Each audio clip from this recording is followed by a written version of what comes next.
All hail Biafra. This is Biafra Liberation Army Network coming to you again. Please like, share, and comment. Who said they were browsing the internet and they saw Briggy. From Briggy, they wrote an email and an inquiry, as they claim. And suddenly it was Simon Ekpa who responded. Today, I've got news for you. From Oge Nkere, Elias Garasolis, Ami Adaberi. That one is an Arabic man trying to fight for Biafra for us. Hey, Lord have mercy.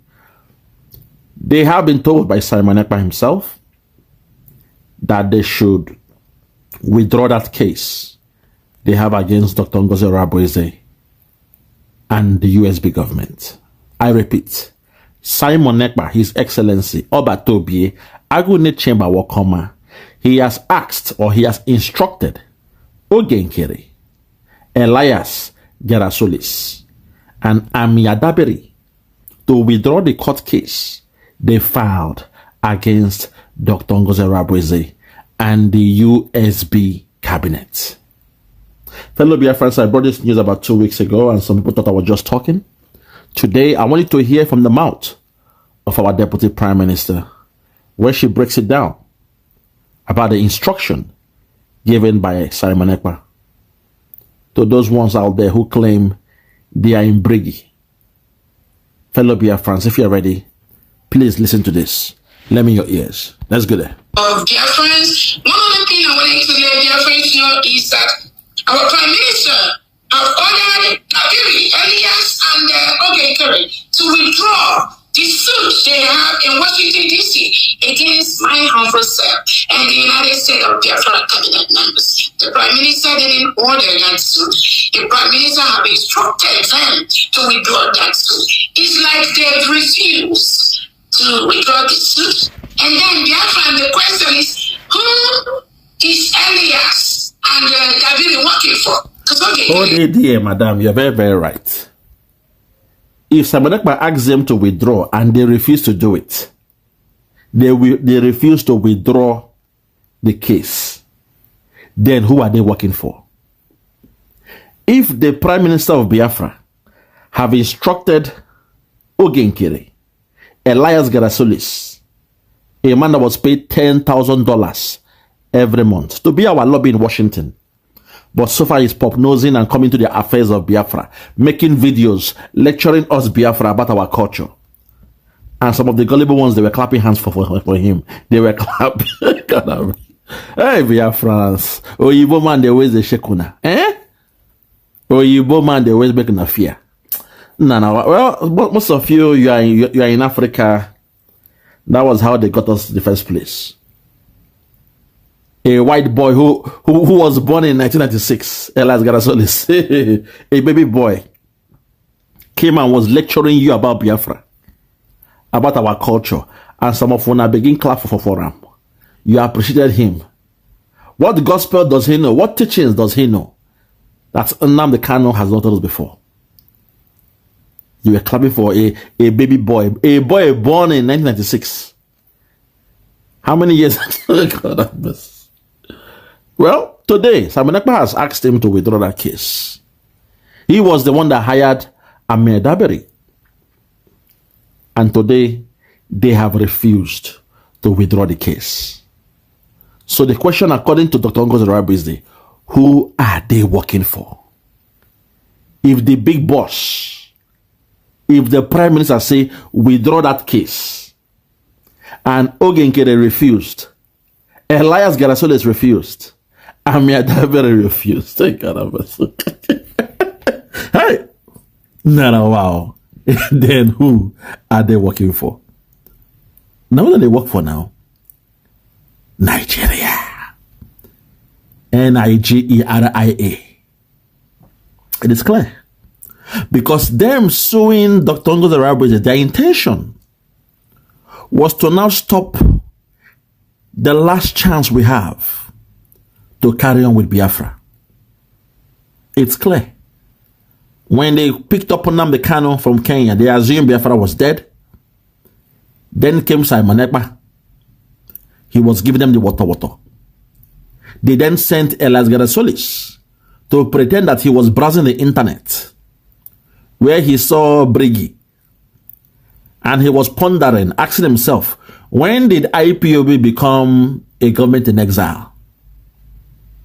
And he made an inquiry for a job that was not out on vacancy or whatever. The job was not posted. There was no hiring. We were not hiring. We were not seeking lobbyists at that time. But suddenly, he made an inquiry. And his price was very, very cheap. $10,000. It's very, very cheap. And somebody took that inquiry to Simon Ekpa.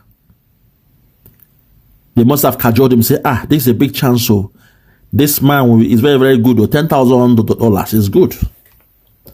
And Simon went to respond to Elias. That was how he entered the government.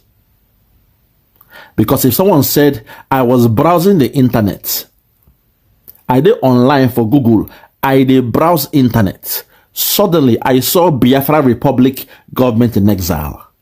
And I asked myself, when did IPOB become a government in exile? He asked himself, when did IPOB become a government in exile? Two things. First thing is, he knows about IPOB. Second thing, he's a lobbyist. If you know so much about IPOB, how come he didn't render his services to IPOB? How come he never told them, hey, please, I want to render my service as a lobbyist for you guys. My price is 10,000. Because during that time, IPOB under Nnamdi Kanu, they were paying close to 85,000. What's the lady now in USA? Is it Susan something? They were paying 11,000. I mean, $85,000 every month. Think about that, my people. Think about that. If Nnamdi Kanu were paying $85,000 a month for the services of the chief of staff of Trump now, I believe her name is Susan Wiles. If my memory serves me right, because I have the memory of an elephant, I believe her name is Susie Wiles or Susan L. Wiles, because sometimes she used the name Susie. She prefers to be called Susie, but her real name is I think Susan Wiles. Wiles. Wiles. If my memory serves me right, because I have the memory of an elephant, I don't forget things. So I presume that's her name. So if during her time we're paying them $85,000 a month for their services, think about it too. We're paying them $85,000 a month. And Elias Garasolis knew about IPOB because from his own analysis, he said he was browsing the internet. And when he saw Briggy, he asked himself, when did IPOB become or transform or have a government in exile? So he inquired and requested for some information. And the person who responded was His Excellency Obatobie Mazi Simon Ekpa. And suddenly his price was $10,000. It means it's an offer we could not resist, even though we didn't put out a job offer. We're not seeking the service of a lobbyist, because then we believe, say, we don't pass the stage of discussing lobbying. We've passed that stage. So for the fact this guy came and said he was asking himself, when did IPOB become a government in exile? I'm not asking myself, if he was genuine, then when he knew that Nnamdi Kanu was here with us, they were paying $85,000 a month to the levy firm that was owned by Susie Wiles or Susan L. Wiles, I believe. Why didn't he Why didn't he make that move then? That would have been a very great deal. That we are now paying 10,000 against 85,000. Fellow Biafrans, make una get sense. Fellow Biafrans, make una begin to get sense. This is the psychology they use on us. I believe definitely that this guy was sent. He was sent by the Nigerian government, because it makes no sense that now when Simon Ekpa don't talk, so yeah, withdraw this case, they can't refuse to withdraw him. Even the man called Bruce Fain, I believe we were paying him more than 10,000 a month. That's chicken change for a lobbyist lobbying the federal government, or lobbying America, or lobbying Washington for you to have a country. 10,000 is chicken change a month. I digress. Let's continue. Let's take it back and hear again when she said it. Listen. Is that our Prime Minister have ordered Kabiri, Elias, and Ogekere to withdraw the suit they have in Washington, D.C. against my humble self and the United States of Biafra cabinet members. Okay. The Prime Minister didn't order that suit. The Prime Minister have instructed them to withdraw that suit. It's like they've refused to withdraw the suit. And then Biafra, the question is, who is Elias and Kabiri working for? Because he doesn't have that intelligence to go. I mean, when you... Okay, madam. Okay, no, what didn't happen. Okay, is just a UI, a useful idiot. He's not even professional. We were there at the convention. He was calling Elias, my friend, my brother. I call him my friend. I say, what? If you're your brother and he's charging you 10,000 pounds, I mean, $10,000 a month. How is it? No, it's business. It's a transaction. There is no friend in business. You are paying for a service. He's rendering the service. Then there is no brotherhood there. It's strictly business. But because Oge Nkele doesn't belong to that league of intellectuals, he was not saying, oh, I want to thank a man I call my brother. I call him my friend. Elias Geraselis, for what? Can you imagine that kind of talk? And that man was looking at him smiling. Elias was just laughing, say, wow, I will use this guy to break Briggy.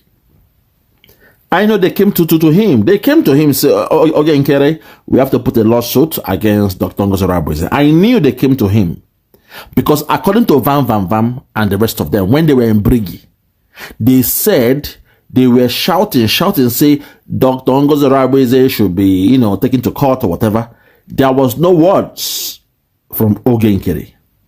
Suddenly, out of the blues, they were now hearing that there is a court case against the USB government and Dr. Ngozi Rabweze. Out of the blues. It was not discussed in the Briggy cabinet. You see, that's how you know an external factor brought in that suit. An external hand, an invisible hand, the unseen hand were responsible for that lawsuit against Dr. Ngozi Rabweze and Briggy. And the USB cabinet. For the fact that Vam and the rest of them, they knew nothing about the lawsuit. Because if it was Briggy that brought it, they would have discussed. Not only that, all the names, pictures, mugshots of the cabinet members, Lord have mercy, were put out by Oge Nkere. And everybody's name was in the lawsuit.